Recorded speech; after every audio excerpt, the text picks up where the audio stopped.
आज पूरी दुनिया घड़ी के सुइयों की नोक पर दौड़ रही है। घड़ी की समय के अनुसार सभी अपना काम करते हैं। कुल मिला के अगर कहा जाए तो आज के समय में घड़ी के बिना जीवन का आधुनिकीकरण संभव ही नहीं था।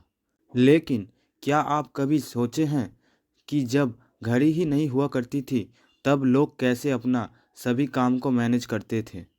और इतनी महत्वपूर्ण यंत्र घड़ी का आविष्कार किसने, कब और कैसे किया?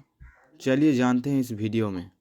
शुरुआत से बात करें तो जब किसी भी तरह की घड़ी नहीं हुआ करती थी, उस समय लोग अनुमान पर ही सभी काम करते थे और सौर घड़ी के माध्यम से सूरज की दिशा को देखकर समय का पता लगाते थे। लेकिन आसमान पे बादल छाने पर और रात के समय में ये घड़ी बिल्कुल भी काम की नहीं थी, क्योंकि ये घड़ी सूरज के किरणों से समय का अनुमान लगाता था। लेकिन यही सबसे पहली घड़ी थी जो पूरे दुनिया में समय जानने के लिए लोग इस्तेमाल करते थे और यही हमारी वर्तमान घड़ियों का आधार भी है। बता दें कि आज के समय में इस्तेमाल की जाने वाली घड़ी का आविष्कार एक ही बारी में नहीं हुआ था। किसी ने पहले घंटे वाली सुई बनाई, किसी ने मिनट वाली सुई, तो किसी ने सेकंड वाली सुई बनाई।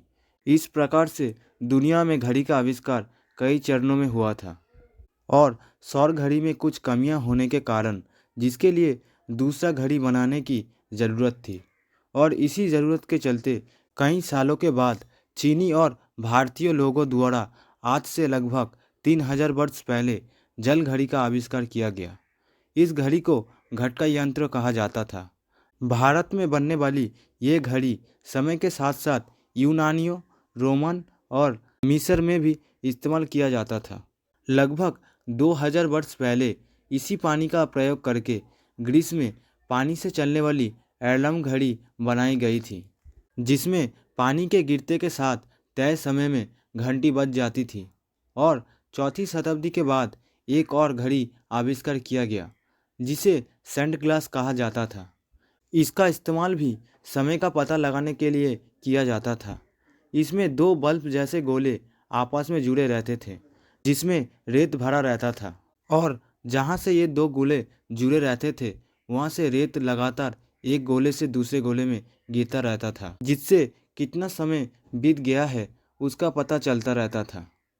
फिर 9वीं शताब्दी में इंग्लैंड के एल्फ्रेड ग्रेट ने कैंडल क्लॉक का आविष्कार किया, जिसमें एक लंबी मोमबत्ती में समान दूरी पर चिन्ह अंकित किया जाता था। फिर मोमबत्ती जल के खत्म होने के साथ साथ बना हुआ समान दूरी पर चिन्ह देखकर समय का पता लगाया जाता था। अगर वर्तमान घड़ियों की बात करें तो इसकी आविष्कार सन 996 ईस्वी में पोप सिल्वेस्टर सेकंड ने किया था। हालांकि ये घड़ियाँ आज की घड़ियों की तरह कंप्लीट घड़ी नहीं थी, क्योंकि इस घड़ी में सिर्फ घंटे वाली सुई बनाई गई थी। उसके बाद सन 1577 में स्विट्जरलैंड के जॉर्ज बर्गी ने घड़ी की मिनट वाली सुई का आविष्कार किया। आपको बता दें कि कई लोगों का मानना है कि सबसे पहले जर्मनी के पीटर हेनलिन ने एक ऐसी घड़ी बना ली थी जिसे एक जगह से दूसरे जगह ले जाया जा सकता था और फिर 1700 ईस्वी तक घड़ी में घंटे, मिनट और सेकंड की तीनों सुइयां लगा दी गई थी। लगभग सन 1650 के आसपास एक जगह से दूसरे जगह ले जाने वाली घड़ी का भी प्रचलन शुरू हो गया था। पुराने समय में ये घड़ियाँ बहुत ही महंगी हुआ करती थी, इसे हर कोई खरीद नहीं सकता था।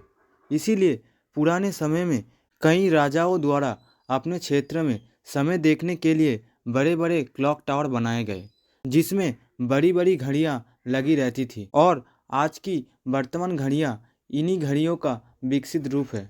तो इस तरह धीरे धीरे करके जैसे जैसे समय बीतता गया, समय के बारे में बेहतर जानकारी पाने के लिए घड़ियों का विकास होता गया। इस चैनल को आखिर तक देखने के लिए आपका बहुत बहुत शुक्रिया। अगर वीडियो अच्छा लगा हो तो आप इस चैनल को बहुत सारा लाइक और सब्सक्राइब कीजिए, ताकि आगे आने वाली कोई भी तथ्य आपसे दूर ना रह जाए। मिलते हैं अगले वीडियो में।